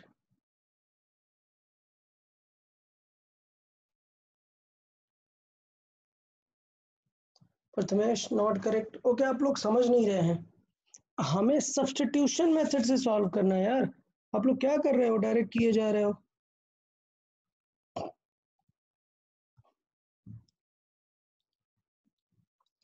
जब भी कभी x की जगह कुछ और लिखा हो, एक्स स्क्वायर 3x माइनस 2, कुछ भी सिंपल x की जगह कुछ भी लिखा हो, उसे सब्स्टिट्यूट करना पड़ता है हमें। तो यहाँ पे देखो सिंपल x की जगह क्या लिखा है, 4x, तो मतलब सब्स्टिट्यूट करना पड़ेगा।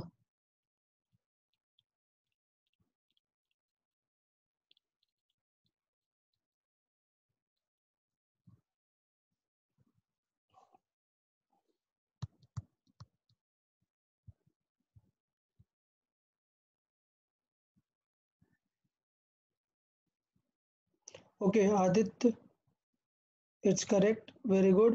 Kartik correct, very good. Shiv Prasad it's not correct. अभी तो क्लियर हो गया ना, अभी हमने बता भी दिया कि क्या एज्यूम करना है। So integration of sine 4x dx में आपको एज्यूम करना पड़ेगा x की जगह पर जो भी अजीब सा नंबर लिखा हुआ है। इस बार क्या लिखा हुआ है, 4x। So assume 4x as z। तो इसका मतलब क्या आएगा, 4 dx is equal to d z, मतलब dx इज इक्वल टू कितना आएगा, dz/4। तो पहला काम तो ये आप लोग को करना चाहिए, एज्यूम करेक्टली करना चाहिए। Okay, very good. देवाशीष, वर्ध, now it's correct. Samarth, good. तो अब देखो, अब इजी हो जाएगा, मुझे लगता है अभी एकदम क्लियर हो जाएगा। इंटीग्रेशन ऑफ क्या हो जाएगा, sine z into d x की जगह क्या लिख सकते हैं, dz/4। तो अगर इसे और थोड़ा सा क्लियर देखिए तो ये हो जाएगा 1/4 will remain outside, sine z into dz, sine z of dz। ये अगर हम लिखें तो काम बन जाएगा हमारा, साइन z ऑफ dz। तो साइन का अब हमें इंटीग्रेशन देखना पड़ेगा। So integration of sine x D x क्या होता था, माइनस कॉस एक्स ये होता था। तो इसका मतलब 1/4 विल रिमेन देयर और इसका क्या हो जाएगा, माइनस कॉस जेड हो जाएगा। और z की वैल्यू क्या है, 4x जितनी है, तो वो हम फाइनली यहाँ पर यूज कर सकते हैं। तो आंसर आ जाएगा -1/4 cos 4x प्लस c तो रहेगा हमारा एक, कुछ भी कांस्टेंट हो सकता है। तो ये वो तरीका था जैसे हमने सब्स्टिट्यूट करके सिंपली कर लिया है। तो मुझे लगता है इस एग्जांपल के बाद और अच्छे से क्लियर हो गया होगा आप लोग को कि सब्स्टिट्यूट का पर्पस क्या है, क्या सब्स्टिट्यूट करना है एक्चुअली में। अभी यहाँ से सबको क्लियर है, यहाँ तक किसी को कुछ डाउट हो तो बताओ। क्लियर है ना पक्का यहाँ तक, सब्स्टिट्यूट कैसे करना है? Yes sir. Okay good. तो यार अब हम फिजिक्स पढ़ रहे हैं यार, मैथ वाले लोग ऐसा करते हैं सब्स्टिट्यूट करके और इतना पूरा एफर्ट करते हैं। हम तो फिजिक्स वाले हैं ना, तो हमें कुछ जुगाड़ देखना पड़ेगा, कोई शॉर्ट ट्रिक लगाएंगे जिससे तुरंत आंसर आ जाए और इतना सब पूरा करना नहीं पड़े। क्लियर? तो हम थोड़ा सा यहाँ पे एक ट्रिक पढ़ लेते हैं, क्या कि अगर हमें कभी ऐसा डिफरेंशिएट करना है, क्लियर? तो याद है इसमें चेन रूल टाइप था, चेन रूल टाइप था। तो अगर कभी एक डिफरेंट फंक्शन को हमें करना है तो किस तरीके से करते हैं समझे, देखें। स्टेप है, बहुत ही सिंपल स्टेप है। क्या, सपोज एक y है, वो है फंक्शन ऑफ z, y एक फंक्शन ऑफ z है and z itself is a function of x।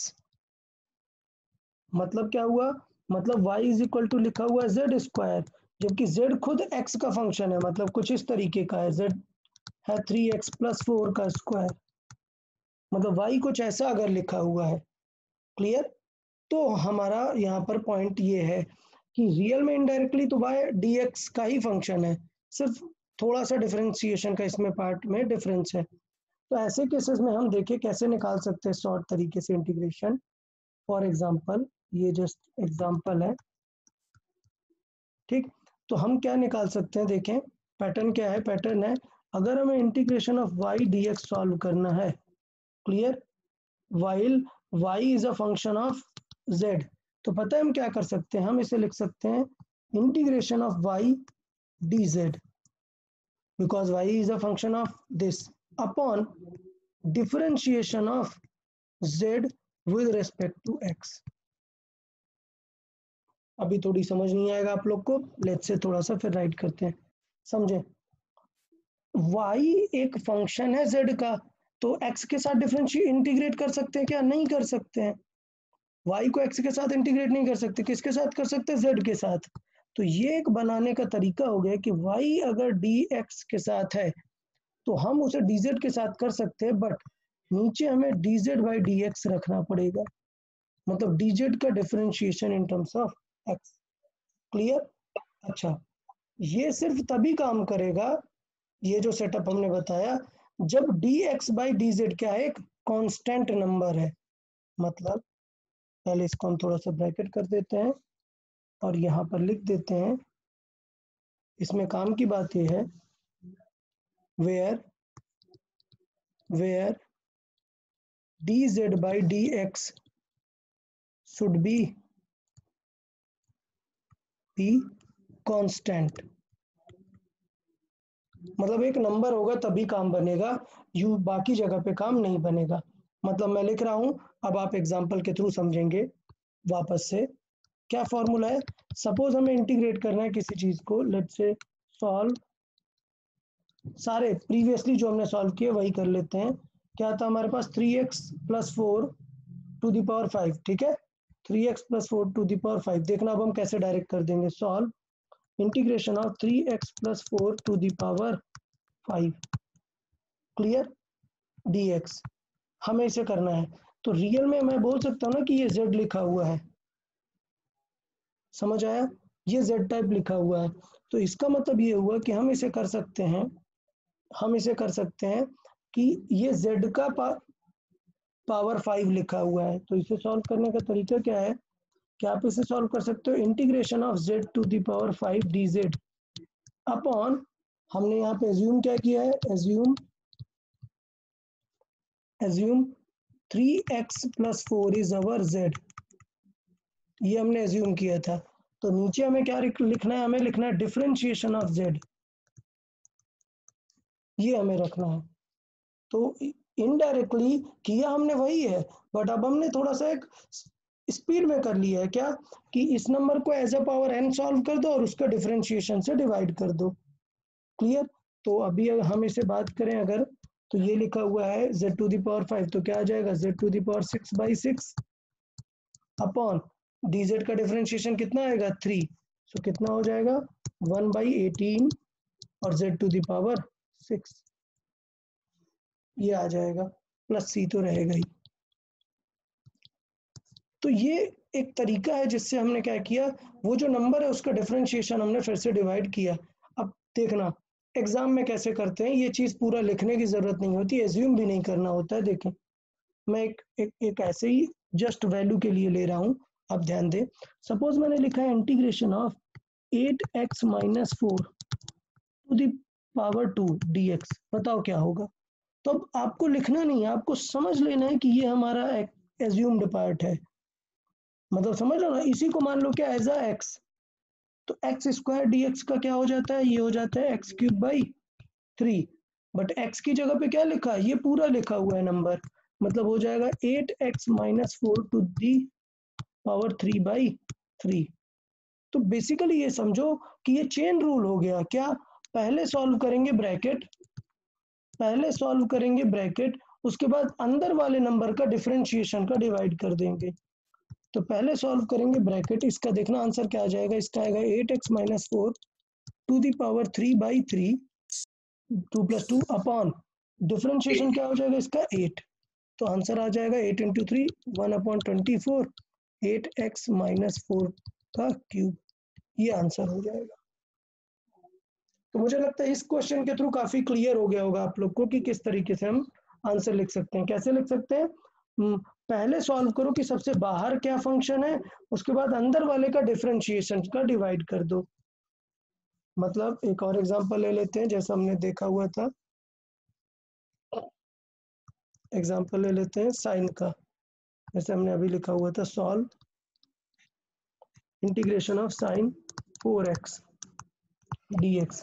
तो टेंशन लेना ही नहीं है, हमें पहले देखना है, सबसे पहले आ गया साइन, तो साइन का इंटीग्रेशन क्या होता है माइनस कॉस, साइन का इंटीग्रेशन क्या हो गया माइनस कॉस, देन अंदर x की जगह क्या लिखा है 4x लिखा हुआ है, तो डिफरेंशिएशन ऑफ 4x क्या हो जाएगा 4, तो आंसर डायरेक्टली क्या आ जाएगा -1/4 cos 4x। तो ये मुझे नहीं लगता कि आपको अभी ज्यादा दिक्कत हो रही होगी इस सेटअप में। अभी समझ में आया यार ये सेटअप सबको इसमें? Yes sir. Okay good. तो मुझे लगता है अभी काफी चीजें क्लियर हो जाएंगी। एक और एग्जांपल कर लेते हैं फिर, और मैं चाहता हूँ इस बार आप लोग ऐसे ही सॉल्व करेंगे। सो solve integration of dx upon 4x + 3, solve करें, देखें क्या आएगा इसका आंसर। मैं डिस्कस करूंगा, आंसर सेंड करने की जरूरत नहीं है, आप सेल्फ सॉल्व कर ले, अभी हम चेक कर लेंगे।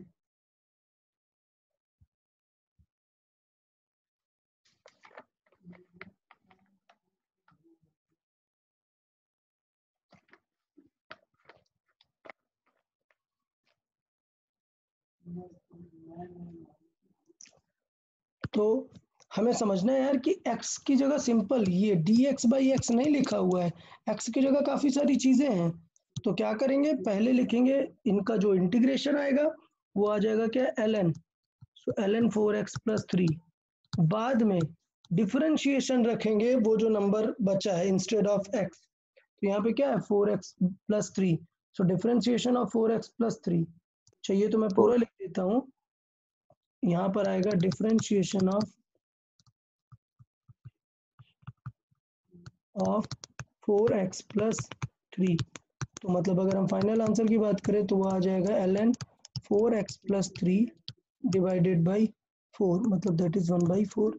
तो इस तरीके से हम लिख सकते हैं प्लस सी। तो ये तरीका था। यहाँ पर चाहिए तो मैं यहाँ पे फिर से लिख देता हूँ। यहाँ पे एक्चुअली में क्या आने वाला है, यहाँ पे आने वाला है डिफरेंशिएशन ऑफ 4x। इस तरीके से कर सकते हैं। तो मुझे लगता है यार ये सब्स्टिट्यूशन मेथड का जो हमने यहाँ पे लॉजिकल पर्सपेक्टिव देखा, उसमें आप लोग को डाउट नहीं होंगे, चीजें कर लेंगे हम। ओके, तो पक्का इसमें कोई डाउट नहीं है, किसी को क्लियर है ना? ये पक्का सिनेरियो क्लियर है जैसे हमने सब्स्टिट्यूशन की बात की है। फिजिक्स में सबसे ज्यादा जो इंटीग्रेशन यूज होता है वो यही है, ln x वाला ही यूज होता है। 1/x का क्या होता है, ln x होता है इंटीग्रेशन। अच्छा, वापस चलते हैं, हम थोड़ा सा बात कर लेते हैं ये क्या डेफिनेट इंटीग्रेशन। डेफिनेट में किसी और को कोई डाउट है क्या डेफिनेट इंटीग्रेशन? क्योंकि अब हम यहाँ से मान के चल रहे हैं कि हमारा इंटीग्रेशन का पार्ट कंप्लीट हो गया है। आप लोग घर पे एक बार फॉर्मूले पढ़ेंगे या पूछें? सिर्फ एरिया ही पूछते हैं डिफाइनाइट में। हाँ बेटा, क्योंकि एरिया ही है उसका मतलब कंक्लूजन। ठीक है? Okay sir. हाँ। अच्छा, एरिया के डिफरेंट डिफरेंट नेम हो सकते हैं। मतलब कई बार होता है, सपोज आप एक ग्राफ है, आप उसका एरिया निकाल रहे हो तो उसका एरिया होता है कई बार स्पीड। तो आपको पूछेगा व्हाट इज इट्स स्पीड, मतलब आपको अगर पता है कि इसका एरिया होता है स्पीड, मतलब क्या करना है, इंटीग्रेट करना है।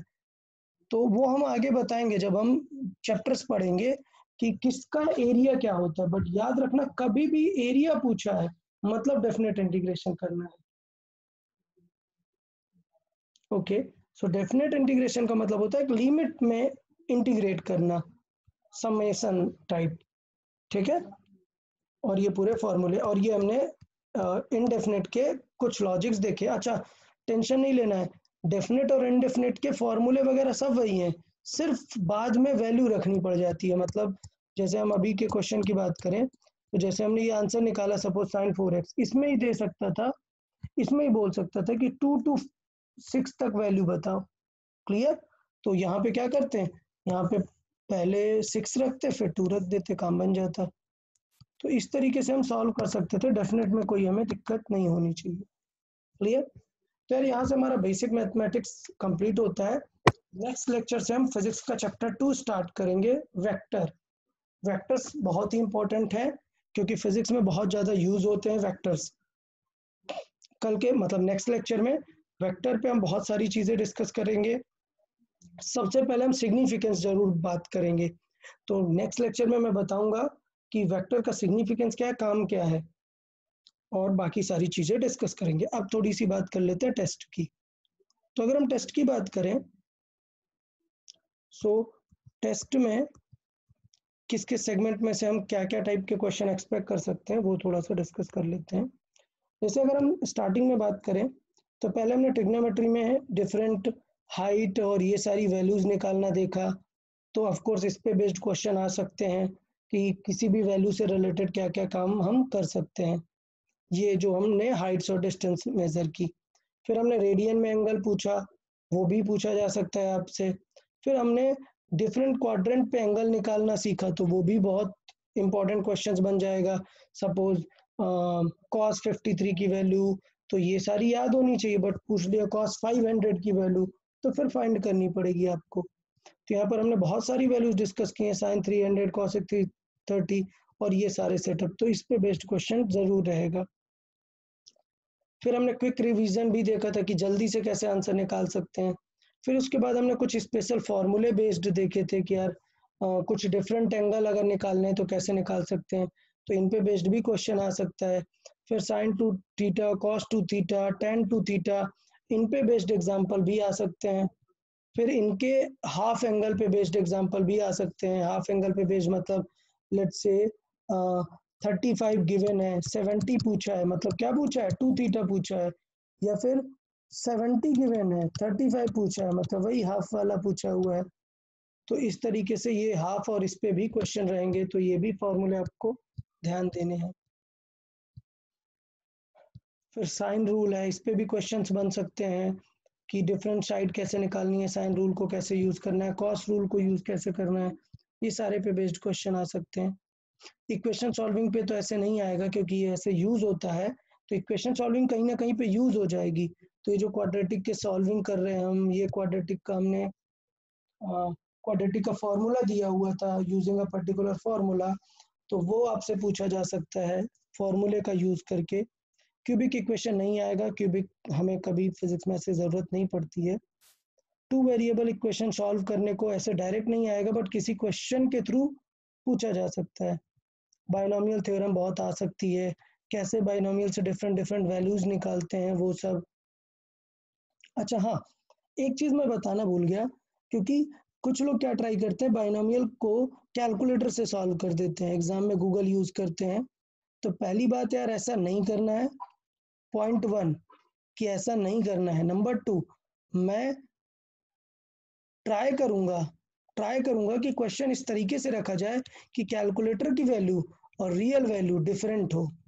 और अगर किसी ने कैलकुलेटर की वैल्यू टिक की है ना, और अगर वो आंसर रॉन्ग हुआ, तो फिर उन बच्चों को, उन स्टूडेंट्स को मैं स्पेशली शॉर्टलिस्ट करूंगा जिन्होंने आंसर ऐसा दिया जो कि कैलकुलेटर की वैल्यू से मैच कर रहा है। अगर वो करेक्ट हुआ तो ठीक है, लेकिन अगर मैंने क्वेश्चन ट्रिक किया हुआ है और वो आंसर डिफरेंट है, तो उनको शॉर्ट लिस्ट करके थोड़ा सा अच्छे से बातचीत की जाएगी उनसे। सो इसलिए ऐसा कुछ नहीं करना है। एग्जाम का पर्पज होता है सीखना, नॉट जस्ट स्कोरिंग मार्क्स। तो ऐसा नहीं करना है कि बस मार्क्स स्कोर करने में लग गए, ट्राई करना है कि कुछ भी दिक्कतें ना रहे आपको।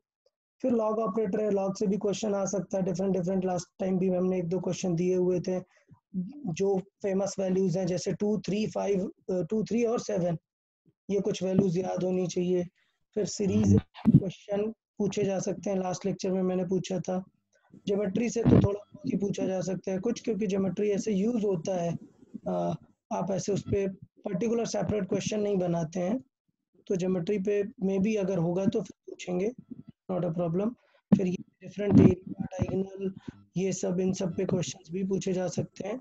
मेनली क्वेश्चन रहेंगे कैलकुलस से, तो ये मान के चलो at least 10 to 12 questions, 12 questions at least calculus से रहेंगे, जिसमें से ये मानो 7 question differentiation, 7-8 question and 3-4 question integration से रहेंगे। ये तो मेजर है आपका, ये मान के चलना है।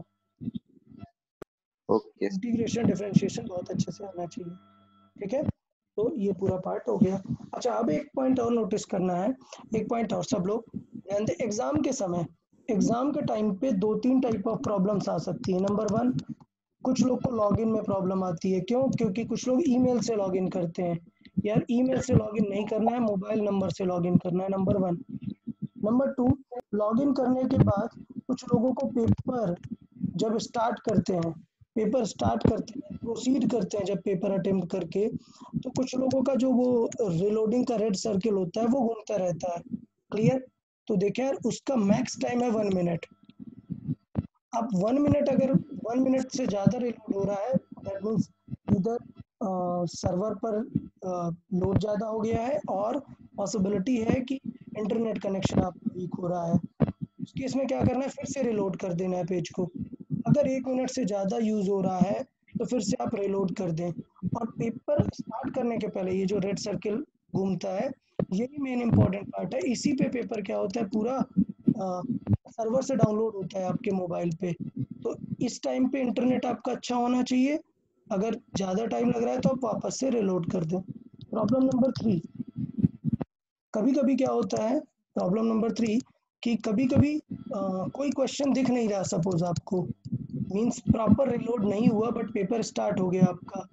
तो वैसे केसेस में अगर कोई क्वेश्चन नहीं दिख रहा है तो आप रिलोड कर सकते हैं, या फिर बैक जा सकते हैं। बैक जाकर फिर से अटेम्प्ट कर सकते हैं। अगर आपके क्लॉक पे टाइम बचा हुआ है, मतलब अगर आपके क्लॉक पे सपोज 180 मिनट का पेपर था और अभी 20 मिनट रिमेनिंग है, तो आप फिर से अटेम्प्ट जब करोगे क्लिक, तो वो 20 मिनट वहां पर रहेगा ही रहेगा। तो उस केस में आप फिर से बैक जाकर वापस से अटेम्प्ट कर सकते हो। तो अगर कोई इमेज नहीं दिख रहा है तो वो आपको दिखने लग सकता है। बट इसका एक ड्रॉबैक है। ड्रॉबैक क्या है? ऐसा जरूरी नहीं है, बट समटाइम्स जो आंसर्स आपने सेव किए हैं में भी वो डिसअपियर हो सकते हैं। तो इसलिए थोड़ा सा ध्यान देना है, यूजुअली नहीं होंगे, बट अगर आपका इंटरनेट कनेक्शन बीच में लूज हुआ और वो सारे आंसर सेव नहीं हुए सर्वर पे, तो बैक जाने पर वो आंसर में भी हट सकते हैं। ऐसे केस में क्या कर सकते हो, रिलोड तभी करो जब आपके पास एटलीस्ट 15 मिनट हो, क्योंकि अगर ऐसा कुछ हुआ तो आप फिर से फिल कर सकते हैं जल्दी से, बिकॉज आपने सारे क्वेश्चन सॉल्व किए, आप फिर से फिल कर सकते हैं।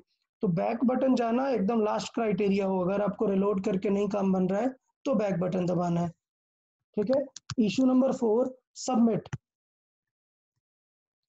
सबमिट सेम चीज, सबमिट का भी जो टाइम पीरियड है वो मैक्स 2 मिनट है। सबमिट बटन ऑटो ट्रिगर होने के बाद या आप सबमिट क्लिक करने के बाद जो फाइनल रेड सर्किल घूम रहा होता है उसका मैक्स टाइमिंग आपको 2 मिनट रखना है। क्लियर। अगर 2 मिनट के अंदर सबमिट नहीं होता है तो आप पेज को रिलोड कर सकते हैं, रीलोड कर दे। अगर रिलोड करने से भी फिर भी 2 मिनट में नहीं हो रहा है तो वापस बैक जा सकते हैं, आप बैक जाकर फिर से अटेम्प्ट कर सकते हैं या लॉग आउट कर सकते हैं और फिर से अटेम्प्ट कर सकते हैं। तो अगर आपका टाइम 000 हो गया है और आपका पेपर अभी सबमिट नहीं हुआ है, तो जब आप वापस से अटेम्प्ट में जाएंगे तो आपको 10 सेकेंड्स का टाइम मिलेगा। अब सोचोगे 10 सेकेंड में क्या करना है, कुछ नहीं करना है, आप कुछ भी मत करो, 10 सेकेंड बाद फिर से वो ऑटो सबमिट हो जाएगा। ठीक है। तो सबमिट में जिन लोगों को प्रॉब्लम होता है वो लोग थोड़ा सा ध्यान देंगे। सबमिट में 2 चीजें आपको करनी है, 2 मिनट से ज्यादा वेट नहीं करना। अगर सर्किल 2 मिनट से ज्यादा घूम रहा है तो आप फिर से रिलोड कर दो उस पेज को, और अगर लेट से रिलोड पे काम नहीं बन रहा है तो आप बैक आ जाओ, मतलब वापस ऑनलाइन पेपर सेक्शन में, और फिर से अटेम्प्ट करो। अटेम्प्ट करते ही वो विंडो सिर्फ 10 सेकेंड का बचेगा और ऑटो सबमिट हो जाएगा आपका पेपर। तो ये चीजें थोड़ा सा एग्जाम के समय ध्यान देना है। ओके, ठीक है। तो कल के टेस्ट में अच्छे से स्कोर करें, लास्ट 2 टेस्ट में अच्छा परफॉर्मेंस था काफी सबका, इस बार भी अच्छा परफॉर्मेंस रहे। Okay, good luck everyone, bye bye. Thank you sir. Okay, bye, sir. Bye. Bye bye, bye bye everyone, Bye, sir. Bye bye.